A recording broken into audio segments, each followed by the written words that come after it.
Good morning, chemistry students. My name is Mr. Adam. This is chemistry. Today is the 27th of May. It is a Wednesday. It is a day 4 in our rotation. So, good morning, everybody. Hope you're doing well. Weirdly enough, we're already halfway through the week. Kind of forgot what a 4-day week felt like. It feels kind of nice, right? We're already halfway done with what we have to do this week. And believe it or not, today we're starting our last new lesson in chemistry. I know it's hard to believe that we're starting our last new lesson from the book. We still have a couple more things we have to do. We have to review and take the Unit 2 test, and then we'll have some supplemental material after that will still be worth credit, still be something that you need to do. But this is our last new lesson from the textbook, and that we're actually gonna, learn something brand new. So it's kind of a bittersweet moment for me. Tearing up a little bit, welling up. But just want to tell you guys that you guys have done an excellent job, a great job at this online learning stuff, at this school from home. I know it's not been easy. I know it's been kind of frustrating at times, probably a little bit boring to just read from the textbook and learn definitions and all that kind of stuff and not really get to see things and do things hands-on. But I really appreciate all the hard work that you guys have put in. I appreciate that you worked through this, that you asked questions when you needed to it, but for the most part, you just worked hard, soldiered on, tried to learn this stuff on your own, and you've done an awesome job. So thank you for that. Let's get to our last and final full lesson. So obviously this will be a 2-part lesson. This will be part 1 today and part 2 tomorrow. But in this lesson, the title of our lesson is Phase, Size, Polarity, and Smell. So it's kind of talking about a lot of different things. And what I like about this lesson, this is the last lesson we'll do for our smells unit. What I like about this lesson is it kind of brings to mind this picture of chemistry that we don't always necessarily think about.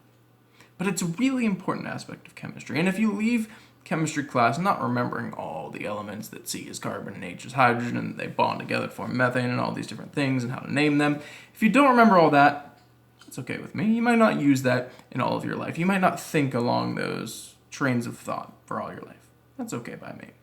But if you leave chemistry knowing one thing, thinking about one thing, I want you to be able to think about how particles behave in the world. Right? We talked about this a lot in Unit 3 with weather. We talked about how gaseous particles are always moving around, bouncing off of each other, constantly in motion, constantly flowing, all those different things. And that's really important. Chemists discuss and study how particles behave, how they interact with each other, how they move, and how they interact with the world, right? And that's exactly what this lesson is talking about. How do the particles around me, how do the particles in different kinds of substances behave? How do they interact? How do they move around or not move around? How do they interact with my nose, with the smell receptors inside? And how does all of that let me smell or not smell something, right? So the kind of warm-up question up here in the reading, the think about it, says that you can smell chicken frying or perfume from across a room, but you can't smell a paper or binder or even a whiteboard on your desk. Can't smell anything from that, right? And cookies right out of the oven, it says, are easier to smell than cold ones. Think about this for a second. Imagine this, right? You're quarantined at home, so I'm sure your parents or somebody in your family has cooked or baked at some point, right? And you can smell it as it's cooking, right? As it's warm, as it's getting heated up, you smell it. Why? You ever ask yourself that? Why? Why can I smell that as it's being heated up, as it's being cooked? And then when it cools down, when it's just, food on your plate or leftovers in the fridge, why can't you smell it then as well? Sure, if you stick your nose over it, you could probably smell it, but why can't you smell it as much as you can when it's just heated up in the oven, filling up the whole house with an aroma, with a smell, right? That's a good question, and it's because of the way that particles act when they are heated. We're gonna get to that in a second. Okay, so the first section talks about bonding and smell. It talks about the 4 different kinds of bonding. Okay, I want you to think back. What are the 4 different kinds of bonding? Mr. Adam, I don't remember. Well, we've been talking about one of them all the time, right? When you have single and double and triple bonds, I just happen to have stuff written on this whiteboard over here, right? These bonds that connect two elements that are non-metals. Those bonds begin with a C. They're called covalent bonds. So molecular covalent bonds are covalent bonds that occur between atoms that make them form distinct groups called molecules. And again, a molecule is just this group of atoms that forms, and you have separate molecules from each other, right? There's also network covalent bonds. And network covalent bonds are like carbon in a diamond. All those carbons are linked together and they're sharing electrons, but there's not really distinct molecules. They're not really separate from each other. They're all linked together in a pattern, okay? Then we have metallic bonds, right? So metallic bonds, you just have metal atoms, generally all the same. And those metal atoms are all connected together, bonded together, and that's what keeps them in this solid form. They share electrons, and there's kind of a C electrons that kind of floats across. That's why they're really good at conducting electricity. And lastly, we have ionic bonds, right? Salt, NaCl, sodium chloride, table salt, forms ionic bonds.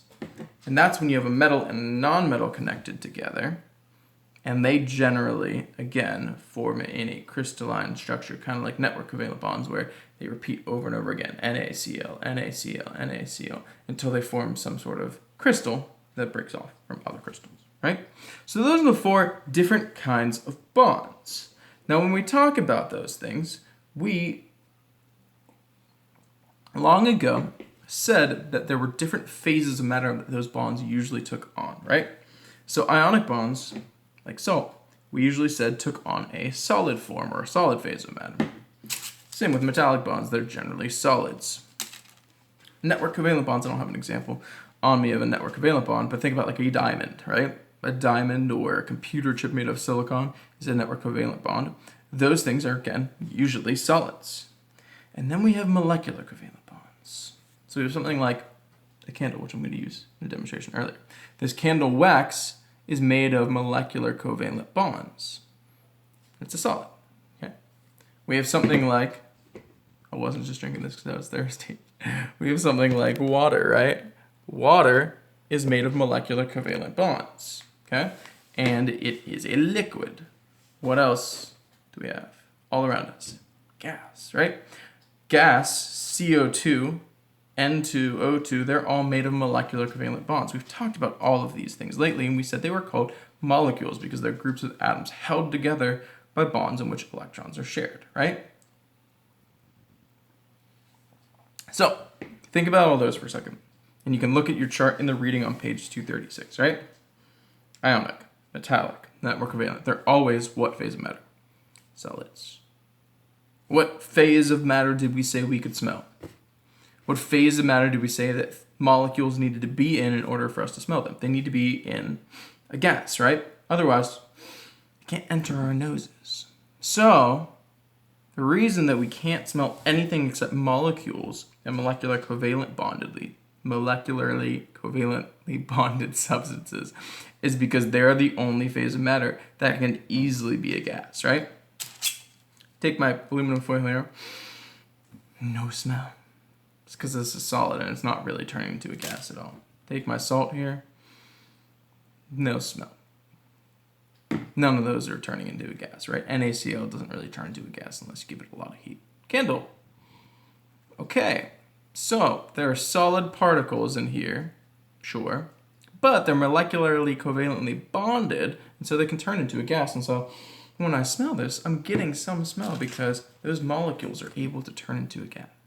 So the reason that we can only smell molecules is because they're the only the only kind of bonds that can turn into the gas phase, which is the only phase of matter that can enter our noses that we can inevitably smell. Okay. The second thing that we talk about in this chapter is molecular size and smell.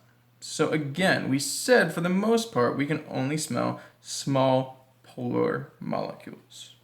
But this kind of opens it up a little bit. It says small polar molecules, yes, you can smell. They're almost always in the gas phase to start. They're polar, so they enter the water in your mucous membranes, and then they attach the receptor sites. They stick because they are polar, right? Okay, so things like hydrogen sulfide, ammonia, and fluoromethane you can smell very well. Small non-polar molecules, we said they don't dissolve in the water and the mucous membranes in your nose, and they don't stick to those receptor sites, so you can't smell them. What about medium-sized polar molecules? Those are molecules that have about 5 to 19 carbons in them. And again, remember, carbon is the thing that keeps everything together, the thing that has this carbon backbone, right? So those medium-sized molecules, yeah, we can generally smell them. They generally start as liquids or sometimes solids, like in candle wax.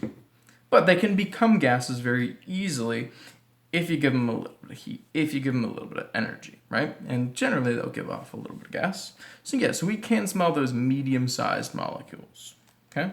And then large molecules, really, really big molecules, things that make up things like beeswax or styrofoam or wood, we don't really smell those. Why not? If we have a really, really big molecule, right, this huge, stringy, long molecule, it's generally going to be in what phase of matter? Because they're bigger and denser.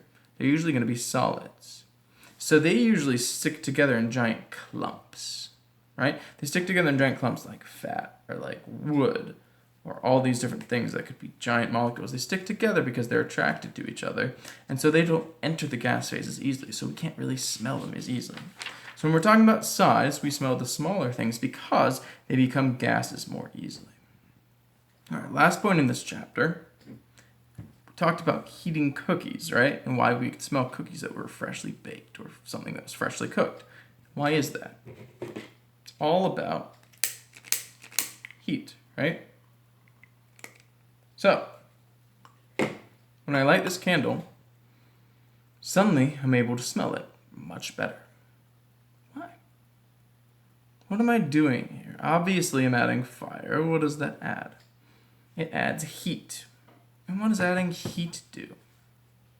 What does increasing temperature do? We learned this in Unit 3. Increasing temperature, right? Gas molecules, always moving around, always in constant motion. As soon as you start increasing their temperature, heating them up, what happens to particles? How do they start acting? They start moving faster, right? So they start moving faster and faster, start bouncing off of each other more, and suddenly they're able to travel further. They're able to travel through the air quicker. So if you're heating something up, the molecules of it are bouncing around more. The particles are traveling further and faster. And if they travel further and faster, they're able to get where? Into your nose. So anytime you're heating something, you're increasing the speed of the particles. And if the particles are going faster, they're going to be able to enter your nose and then your receptor sites more easily. So heating something up is going to cause it to be able to be smelled more easily because those particles are moving quicker. So you got to think, again, how are particles acting and interacting when they're heated? They're moving faster. And that's causing it to be easier for you to smell them, right? So when you leave chemistry class, think about the behavior, the motion of particles all around you.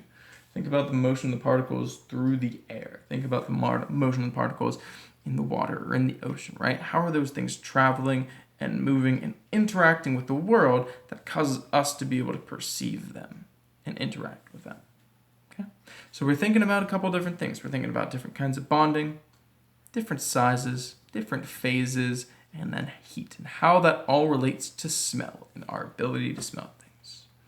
So our last lesson, guys, gotta finish up that lesson 19 review, and then we'll take the Unit 2 review on Friday, take the test on Monday, and we'll just have a couple things to wrap up the year. Again, give me any ideas or comments or suggestions of things that you'd like to learn in the last couple days after we take the Unit 2 test, and we'll get to learning something fun, something interesting that you want to know about chemistry. All right, thank you guys very much for this last lesson, for your attention. I will see you all tomorrow. Let's get a 1, 2, 3. Clap on me. See you guys.